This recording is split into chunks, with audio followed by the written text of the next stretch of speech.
শুরু করবো আর তোমাকে দেখিয়ে দেবো আমিও কাজ আমি আজকে তোমাদেরকে আমার পরীক্ষার ডেইলি রুটিন দেখাবো, পরীক্ষার জন্য শুধু, আর কি স্কুলের বা বাসার জন্য না, পরীক্ষার জন্য। আর এখন হলো 5:30। আমি প্রাইভেট থেকে এসেছি, আমি তোমাকে দেখিয়ে দিচ্ছি কিভাবে মাটি তৈরি করতে হয় বাগানে। কিন্তু তুমি তোমার কাজ আমার না রুটিনে লেখা হচ্ছে, এখন মোবাইল দেখার টাইমে ইচ্ছা ছিল আমার প্রিয় তিনটি মিলিয়ে একটা বাগান করার, কিন্তু ওটুকু জায়গাতে এতগুলো গাছ একসাথে হবে না। তাই ফার্স্টে আসে হলো সকাল 7টা বাজে ওঠা। আমি সকাল 7টা বাজে আমাকে উঠতে হবে। আচ্ছা, এরপর কি করব? গোবর দিয়ে মাটিগুলো ভালোভাবে মেশাতে হবে। হ্যাঁ, গোবর না আমি দিলে হবে না। উঠেছি, টিক চিহ্ন। এটাই তো গাছের আর আসল তারপর খাবার খাওয়া, খেয়েছি, টিক চিহ্ন। তারপর পড়তে বসা, পড়েছি, টিক চিহ্ন। এটা দুইবার করেছি, অনেকবার করেছি। আটটা বা 8:30-এর মধ্যে স্কুলের জন্য রেডি হয়েছি। স্কুল থেকে বাড়ি আসা হয়েছি, এসেছি, টিক চিহ্ন।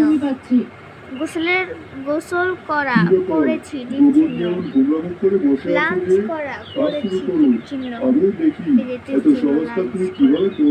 লাঞ্চ করা, ইস্তেদু করা। আর কি স্কুলে না পরীক্ষার সময় এই 1 মাস আগের তো সেজন্য তো ইস্তেদু করা, এই যে টিক চিহ্ন।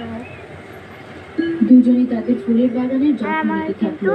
শ্যামার গাছগুলো বড় হয়ে উঠলো রেডি আর তাতে হয়েছিলাম, অনেক ফুল ধরলো। প্রাইভেটে গেছিলাম, কিন্তু আমার মনে নেই। সো আমি এখন দেব আপনাদের সাথে। আমি একদিন আমার স্কুল ব্যাগ শেয়ার করব। কি দেখি তো,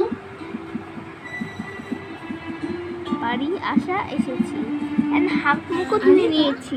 আপনাদেরকে বললাম যে হাত মুখ ধুয়ে। কিন্তু পাশের বাগানে কেবল মাত্র একটি ফুল ফুটেছে। 6টা বাজে পড়তে বসে, এখন 6টা বাজেনি, আরো 30 মিনিট বাকি আছে, কারণ যেহেতু এখন 5:30 বাজে, সেজন্য আর কি আরো 30 মিনিট পর আমি পড়তে বসবো।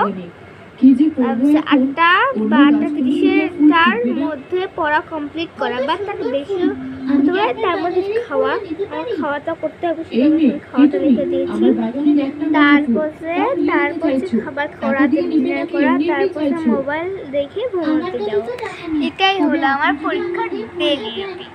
মোবাইল না দেখলে তো আর আমি তুমি কিভাবে জানবে? Bye guys, thanks for